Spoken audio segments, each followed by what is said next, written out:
अस्सलामुअलैकुम।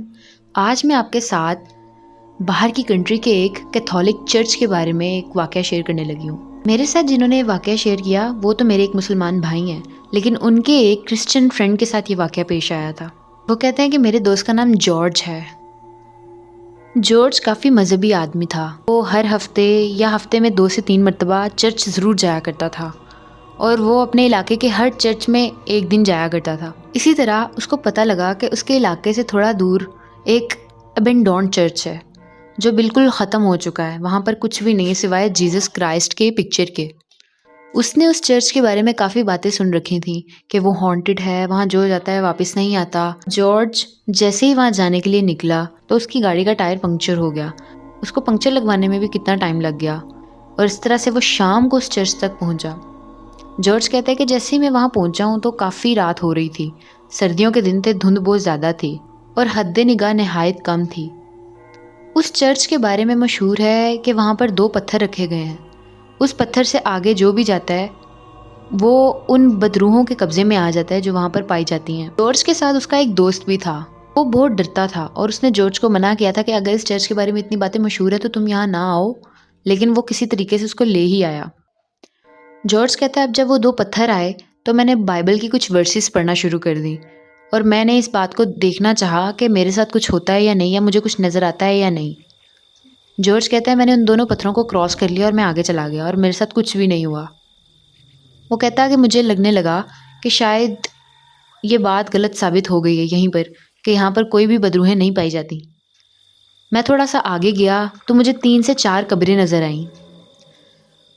वो कब्रें देखकर मुझे काफ़ी खौफ तो आया, लेकिन मैंने कहा कि ये एक होली प्लेस है। बाइबल वो पढ़ता रहा मुसलसल तो उसे कुछ भी नहीं हो सकता। लेकिन उसका जो दोस्त उसके साथ था वो मुसलसल डर रहा था और जॉर्ज कहता है कि उसके ज़ुबान पर कोई भी चीज़ जारी नहीं हो रही थी। मैं उसको मुसलसल कह रहा था कि बाइबल के वर्सेस पढ़ो, लेकिन वो कुछ भी नहीं पढ़ रहा था और वो बस मुसलसल डरे जा रहा था। अब थोड़ी देर गुजरने के बाद जॉर्ज ने देखा कि सामने से 2 लड़के चलकर आ रहे हैं उसकी तरफ। वो बहुत हैरान भी हुआ और खुश भी कि इतनी सुनसान जगह पर इस वक्त कौन हो सकता है। वो दोनों लड़के इसके करीब आए और वो बातें करना शुरू हो गए। इसका नाम पूछा, इसके आने की वजह पूछी और उन्होंने बताया कि यहाँ आसपास में ही वो कहीं रहते हैं और वो यहाँ पर उसी की तरह ये देखने आए थे कि चर्च हॉन्टेड भी है या नहीं। खैर जॉर्ज ये सुनकर खुश भी हुआ कि चलो कंपेनियन मिल गए, लेकिन उसे नहीं पता था कि उसके साथ क्या होने वाला है। जब जॉर्ज ने पीछे मुड़ के देखा तो उसका जो दोस्त उसके साथ था वो गायब था। जॉर्ज उसको ढूंढने के लिए थोड़ा आगे गया तो जब उसे पीछे मुड़ के देखा तो वो दोनों लड़के भी गायब थे। जॉर्ज को ये बात बहुत अजीब लगी कि वो दोनों लड़के भी यहीं पर तो थे और मेरा दोस्त भी यहीं था, अचानक वो कहाँ चले गए। थोड़ी देर के बाद जॉर्ज की नज़र पड़ी चर्च के दरवाजे पर, जहाँ पर उसने देखा कि वो दोनों लड़के उसके दोस्त को दोनों बाजुओं की तरफ से पकड़ के घसीटते हुए अंदर लेकर जा रहे हैं। जब उसने देखा वो अपने दोस्त के पीछे उसको आवाज़ें देता हुआ भागता हुआ उसकी तरफ गया, लेकिन थोड़ा आगे जाकर वो क्या देखता है कि ना तो वो दोनों लड़के वहाँ पर खड़े हैं और ना ही उसका वहाँ दोस्त है। वो चर्च के अंदर जाने ही वाला था कि उसके पीछे से उसी जगह पर जहाँ पर उसका दोस्त पहले उसके साथ मौजूद था वहीं से उसके दोस्त के चीखने की आवाज़ें आ रही हैं और वो जॉर्ज को ऊंची ऊंची आवाज़ें देकर कह रहा है कि तुम अंदर अकेले कहाँ जा रहे हो, मैं यहाँ पर हूँ, तुम अंदर कहाँ जा रहे हो। जॉर्ज ये देख के बहुत परेशान हो गया कि मेरे दोस्त को वो दोनों लड़के अंदर घसीट कर लेकर जा रहे थे, लेकिन दोस्त तो मेरा वहीं खड़ा है जहाँ मैंने उसको छोड़ा था। खैर वो किसी तरीके से बाइबल पढ़ता हुआ वापस आया और उसने पूछा कि तुम अभी उन दोनों लड़कों के साथ अंदर जा रहे थे, वो तुम्हें घसीटते हुए अंदर लेकर जा रहे थे। उसने कहा कौन 2 लड़के। जॉर्ज इस बात पर भी बहुत हैरान हुआ। उसने कहा अभी तो 2 लड़के चर्च के पीछे से निकलकर हमारे पास आए थे और वो हमसे हमारा नाम पूछे थे। कहता कोई 2 लड़के हमारे पास नहीं आए, किसी से कोई बात नहीं हुई, यहाँ हमारे दोनों के अलावा कोई भी मौजूद नहीं, तुम किन की बात कर रहे हो। जॉर्ज बहुत ज़्यादा परेशान हो गया। अब जॉर्ज ने ये फ़ैसला किया कि मैं डर के बाहर ही नहीं खड़ा रहूँगा, बल्कि अंदर जाके चर्च को एक्सप्लोर ज़रूर करूँगा जब मैं इतनी दूर से आया हूँ। जॉर्ज ने अपने दोस्त को कहा कि चलो मेरे साथ अंदर चलो। वो डरता हुआ अंदर नहीं जा रहा था, लेकिन उसके कहने पर उसके साथ चल दिया।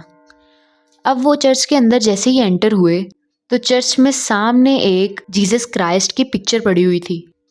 अब थोड़ा सा आगे जाने के बाद दोनों दोस्त क्या देखते हैं कि चर्च बिल्कुल वेल सेटल्ड है, फर्नीचर एज इट इज़ वहाँ पर पड़ा हुआ है और लोग बैठ के प्रे कर रहे हैं। ये देखकर बहुत परेशान हुए कि चर्च तो बिल्कुल अबेंडेंट है, ये लोग यहाँ पर कहाँ से आ गए।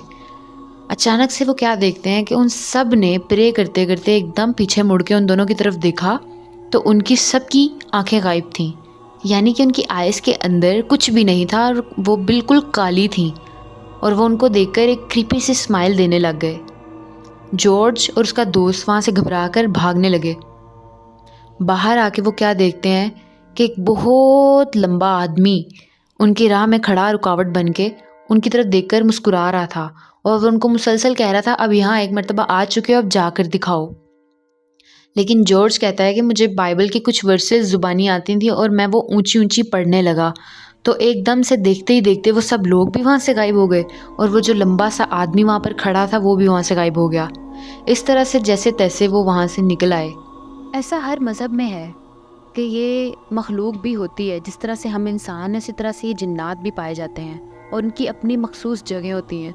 अब जिस तरह से हमारे कुछ जिन्नात मुसलमान भी होते हैं, कुछ बुरे भी होते हैं, इसी तरह कुछ क्रिश्चियंस में क्रिश्चियंस भी होते हैं, नॉन क्रिश्चियंस भी होते हैं, कुछ मानने वाले और कुछ नहीं। इसी तरह जॉर्ज कहता है कि उस दिन अगर मुझे बाइबल ना आती होती या हम ना पढ़ते, मुसलसल ना पढ़ता जाता, तो शायद हम लोग आज ज़िंदा ना होते। इसी के साथ ये कहानी यहीं पर ख़त्म होती है। उम्मीद करती हूँ कि आपको ये वाक़या पसंद आया हो। मुझे सपोर्ट दिखाइए, मेरे चैनल को सब्सक्राइब कीजिए, लाइक कीजिए और शेयर कीजिए। अल्लाह हाफ़िज़।